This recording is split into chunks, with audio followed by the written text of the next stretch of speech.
ቡሄ ባ መገለጥ መታየት ይሄን ልናይ ነው ዛሬ። የቡሄ ስንኞችን ልንመለከት ነው። የቡሄ ስንኞች ምን ይላሉ? የያዙት ነገር ምንድነው? ልጆችስ ምን ይያሉ ነው? ልንመለከተው ወደናል። ሸዊት አብርሃም ጋር ነው ያለነው ዛሬ። ሸዊት አብርሃም የቲያትርና የፊልም ባለሙያ ነው። ዛሬ የምንመለከተው የቡሄን ስንኞች ነው። አስቀድሜ እንኳን ደህና መጣህ እላለሁ። እንኳን ደህና ቆያችሁ። ቡሄን ስታስብ ምን ይሰማሃል? ክፍለ ሀገርን ሊሆን ይችላል፣ ገጠሩ ላይ ያለው ድባብ ሊሆን ይችላል፣ በልጅነት ያደረካቸው ትዕይንቶች ሊታወሱ ይችላሉ። እነዛን እስኪ ያስታውሳቸው። ሶስቱን ትዕምርት ማንሳት ትችላለህ? የዳቦውን፣ የብርሃኑና የጅራፉ። መልካም። ቡሄ ያው እንግዲህ ሲመጣ ልጅነታችን ነው። ሁሉም ሰው ትዝ ሊለው የመጀመሪያው ትዝ ሊለው የሚችለው ነገር ልጅነት ነው። ከዛ ከልጅነት ባሻገር ደግሞ የማህበረሰብህ ውስጥ የተወለድክበት ያደግክበትን አካባቢ ቀለሙ ነው ትዝ ሊልህ የሚችለው ማለት ነው። ስለዚህ ቡሄ ከኦርቶዶክስ እምነት ላይ ከአሉ 9 በዓላቶች ውስጥ አንደኛው የሆኑ በዓል ነው ማለት ነው። ስለዚህ አንደኛ ሃይማኖትን ወደ ኋላ ያስታውሳል፣ የሃይማኖት ስርዓትን ያስታውሳል፣ እድገትን ያስታውሳል፣ የማህበረሰብህን የባህል ሂደት ያስታውሳል ማለት ነው። አዎ ቡሄ ተገለጠ ታየ። አዎ ቧ ብሎ የተከፈተውን ተራራ አዛጋ የነበረው ቧ ብሎ የታየውን ኢየሱስ ክርስቶስን ለማሰብ ጭምር ነው። ታቦር ተራራ ላይ እንደሚታወቀው እሱ ብቻም ሳይሆን ግን ክረምት በራሱ የክረምት ወራት የሚከፈተው ምድሩ ጠፍ የሚለው ጤዛዎቹ የያዙትን የቋጠሩትን ውሃ የሚያራግፉበት በዚህ ሰዓት ነው። አሁን ነው ምድሩ ደረቅ ይሆናል፣ ሰው ይገናኛል፣ ሸጦች ወይም ደግሞ ወንዞች ምንም ይጎላሉ። ስለዚህ ሰው ይገናኛል ማለት ነው። ስለዚህ ይሄ ቡሄ የምንለው ምንድነው? ይሄ መላጣ ወይም ደግሞ መላጥ፣ ይሄ ማብቃት አይነት ነገር፣ ብርሃን ከዛ ገላጣ። አሁን ለምሳሌ ክረምቱ ስታዩ ደመናው እያበቃ ሰማይ እየከፈተ የሚሄድበት ጊዜ ነው። ወንዞቹ የሚነጹበት ወደ ንጹህነት፣ ውሃው ወደ ንጹህነት የሚቀየርበት፣ ከድፍረስነት ወደ ንጹህነት የሚቀየርበት ጊዜ ነው። ንጹህ ባይሆንም ይጎላል ነው። ከዛ እነዚህ ነገሮች የሚሄድበት ነው። ያ ከምን ጋር እናያይዘዋለን? ለምሳሌ በሬዎቹን ስታያቸው እርሻ ላይ ቆይተው እረፍት የሚያገኙበት ጊዜ ነው። ገበሬውን ስታዩ እረፍት የሚያገኝበት ጊዜ ነው። እሱን የሚገልጽ አይነት ሂደት ነው ቡሄ ያለው ማለት ነው፣ በዓሉ ማለት ነው። ከዛ በሻገር መለኮተ ብርሃኑን ወይም ክብረ መንግስቱን የገለጠበትን በታቦር ተራራ የገለጠበትን ሂደት የሚያሳየን አንድ የትውፊታችን መገለጫ ነው ማለት ነው። መገለጥ ስለዚህ ከብርሃን ጋር የሚተሳሰር ነገር ነው፣ ከእሳት ጋር የሚተሳሰር ነው። ትዕምርቱ ችቦ ማብራቱ ስለዚህ ከዚህ ጋር የተያያዘ ነው።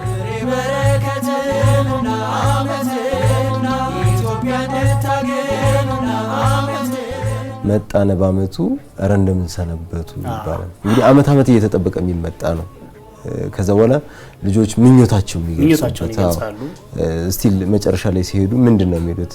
ባባይብዬ ቤት በማምዬ ቤት ወርቅ ይፍሰስበት እና ወርቅ ይፍሰስበት። ይሄ ምኞታቸው ትልቅነቱን የወርቅን ግዙፍነት፣ ስለዚህ የሚመኙት ነገር ግዙፍ የመሆኑን ያክል እንትን የሚሉበት ነው። የኔማ ጌታ የሰጠኝ ሙክት ባለ ዶቃ ነው ባለ ምልክት፣ መስከረም ጠባ እሱን ሳነክት፣ የኔማ እመቤት የፈተለችው የሸረሪት ድር አስመሰለችው፣ ሸማኔ ጠፍቶ ማርያም ሰራችው ይላል።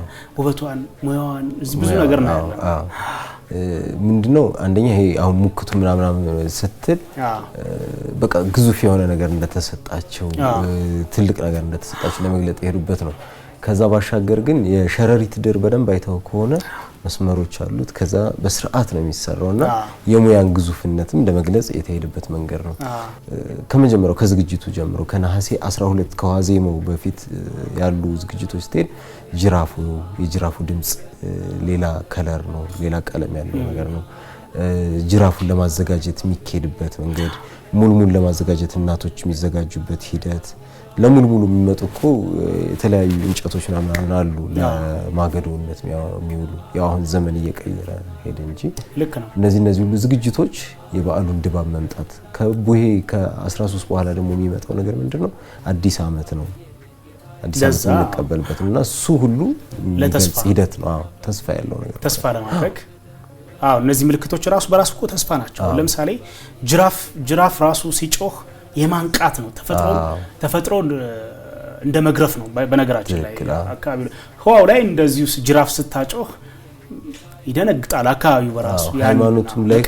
የሃይማኖቱም ላይ ሐዋርያው ጴጥሮስ እና ሐዋርያው ዮሐንስ በለቱ መደንገጣቸውን የሚገልጸው ነገር በጅራፍ ነው የሚገለጠው ማለት ነው። ስለዚህ የነሱ መደንገጥ ለመግለጥ የተሄደበት መንገድ ነው። ልክ ነው። ተፈጥሮም ራሱ መደንግጽ ውስጥ ነው የምትወርቀው እዚህ ጋር ማለት ነው።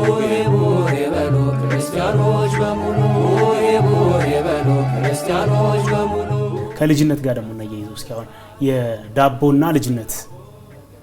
ዳቦ በራሱ ከሊጥ ነው ይመጣው። ለምን ዳቦ ሆነ ብለን ስናስብ ልጆች ለግላጋ ናቸው። ዳቦ ራሱ ምን ይባላል መሰለ? ዳቦ ራሱ እንትን አይበል ይባላል። በቃ ለጋ መሆን አለበት ይባላል። እንደ ልጆች ማለት ነው። ከልጆች ጋር እንዲመሳሰል እንዲተያይ ማለት ነውና መቀበሉም ዳቦ መቀበሉም ልጅነት ነው። አዋቂ ነው የሚሰጣቸው። ዳቦ በራሱ ደግሞ ልጅ ነው በራሱ ለግላጋ ነው፣ ገና ነው፣ ሊጥ ነው እንደማለት ነው። ከዛ ጋር ይገናኛል። ይሄ ደግሞ ከረኞች ጋር ይገናኛል። እስቲ ቡሄ በሉ ራሱ ግጥሙን እናንሳው። ቡሄ በሉ ራሱ ፈጣን ነው በነገራችን ላይ እንደ ልጆች። ልጅ ሲንቀሳቀስ አትይዘውም፣ በቃ በጣም ፈጣን ነው እግራቸው።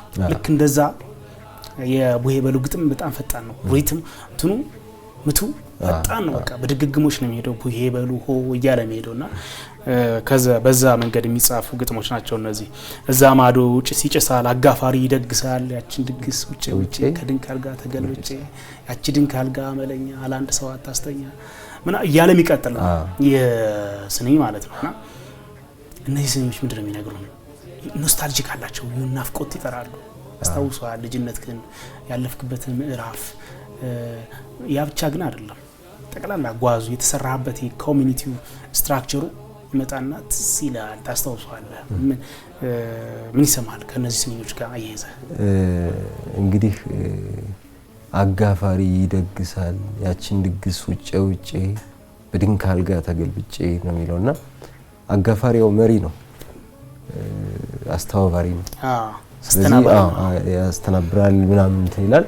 ከዛ በኋላ ያችን ድግስ ማለት እንግዲህ ሙሉ በዛውም ደግሞ አለኩ ብዙ ነገሮች ይዘጋጃሉ። የቂጣውም ቅቤ ተቀብቶ ይሄ ምንድነው ቂጣ ተዘጋጅቶ ጾም ወቅትም ስለሆነ ቂጣው ይዘጋጅና ቡናው ምናምን ተደርጎ እሱ ሁሉ ህፃናቶች ይሉታል። ከዛ ያችን ድግስ ውጭ በድንካል ጋር ተገልብጬ ድንካል ጋር አጭር ናት፣ ያው ልጆች አትበቃም ነው እና እዛች ላይ ሁኜ ተገልብጬ ያቺ ድንካል ጋር አመለኛ ያለ አንድ ሰው አታስተኛ። አንድ ሰው ትልቅ ነው ጭርናት ትንሽ ናት ያለ። ይሄ ማለት የድግሱን ትልቅነት የሱን የመጥገብ የድግሱ በቃ አጥግቦት ምናምን አልጋውን የመሙላት ያክል የሚገልጽ ግጥም ነውና አንዳንዴ ያው ልጅነት ምን ያክል የዋህነት እንዳለበት የሚገልጽ ግጥም ይመስላል።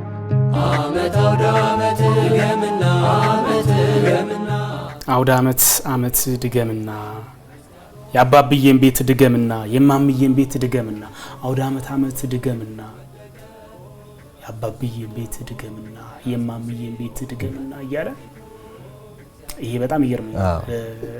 ለምን ደግመው ያገኙ ነው። በጣም ጥሩ የሆነ ምኞት ነው። ድገምና እያለ እግዚአብሔርን ይለማመናል ማለት ነው። በዚህ ስንኞች ህፃናት ማይመስሉ አንዳንድ ግጥሞች በጣም ብስለት አላቸው በነገራችን ላይ። ያው ቱፊቱ ሲመጣ እንግዲህ ራሱ ማህበረሰቡ ይዞት የመጣው ስነ ግጥም አይደለ እና እዚህ ስነ ግጥም ላይ ዓመት ያው እንዲደገም ነው። ዓመት አውደ ዓመት እንዲደገም ነው። እሱ ሲደጋገም አንደኛ በጤና መገናኘት አለ፣ ሁለተኛው ችግር አልፎ በመልካምነት መገኘትን ምኞት አለበት። ከዛ ደግሞ ልጆች እያደጉ ነው የሚሄዱት፣ ወላጅ እያበቃ ነው የሚሄዱት። ስለዚህ የወላጆች መቆየትን ልጆች ይናፍቁታል፣ ይፈልጉታል። እድሜ በቃ ባለበት ቢቆይላቸው የነሱ ምኞት ነው። እዚህ ግጥም ላይ የሚገልጸው ነገር ግጥም ላይ ያለው ምኞት ነው። ምኞቱ ምንድነው? እናትና አባት በቃ አባወራና ማወራ ሆኖ ይቆዩ ነው። ልጅነት ባለበት ቢቆይ ሁላችንም የምናፍቀው ነገር ነው። ግን ያው የመመረቂያ አውድም ነው። ኮንቴክስቱ ከዛ ጋር የተያያዘ ነው። ለምሳሌ በአመት አንድ ጊዜ መመረቅ በጣም ትልቅ ነው። እድልም በረከትም ነው። ትልቅ ነገር ነው እና በአመት አንድ ጊዜ ያሳድጋችሁ በየአመቱ ያምጣችሁ እየተባሉ ሲሸኙ እነሱም ደግሞ አዲስ ተስፋ የሚይዙበት ነው። የሚመጣው ደግሞ መስከረም ነው። መስከረም ደግሞ ትምህርት ቤት ነው። ሌላም ነገር አለ። መስከረም ብራ ነው። ጥቢ በደንብ ትልቁ ብርሃን የሚታይበት ወር ነው ማለት ነው። መስከረም በነገራችን ላይ 12 የሚሆንበት ነው። ሰዓቱ ራሱ እኩል ነው። ሌትና ቀኑ እኩል ይሆናል ማለት ነው። ተፈጥሮ በራሱ ይታረቃል፣ እኩል ይሆናል። ፍትህ አለ እዛ ጋር። ሁሉም እንስሳት ራሱ ኢትዮጵያ ውስጥ የማይወጣ የለም።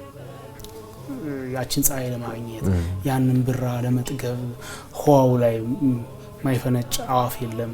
እታችም ምድሩ ላይም ሁሉም እንስሳት በልቶ ጠጥቶ ጠግቦ የሚያድርበት ነው። መስከረም ብዙ ሳር ያለበት ስለሆነ ማለት ነው። ሰውም እንደዛ ይሆናል ነው። ሰውም እንደዛ አይነት አዲስ ተስፋ ይዞ እንዲመጣ መለማመኛ ያንን በረከት ማግኛ ቀዳሚ ምዕራፍ ዋዜማ ልናደርገው እንችላለን። ይህንን ወር ማለት ነው ነሐሴን ወይም ደግሞ ከግማሽ በኋላ ከነሐሴ ከ13 በኋላ አካባቢ ያለው እንደዛ ማድረግ እንችላለን። እንደዛ አድርጎ ማየት ይቻላል። በነገራችን ላይ ያው ዶሮ ከጮኸ የለም ሌሊት ቡሄ ከመጣ የለም ክረምት፣ ቡሄ ከዋለ የለም ክረምት ይላል። አሁን ከዚህ በኋላ ክረምት የለም። በቃ ክረምቱ አብቅቶ ወደ በጋው የምንሄድበት ጊዜ ነው። ዶሮ ደግሞ ከጮኸ ኦልሞስት ዶሮ የሚጮህበት ሰዓት ንጋት ነው። ስለዚህ የዚህኛውም የመስከረሙ ንጋት ላይ ነን ያለነው ማለት ነው። ያንን ነው የሚገልጠው። ሼህ አብርሃም ለሰጠህን ማብራሪያ በጣም እናመሰግናለን። ተመልካቾቻችን ስለ ቡሄ የነበረን ቆይታ ይህ ነው። መልካም ምሽት።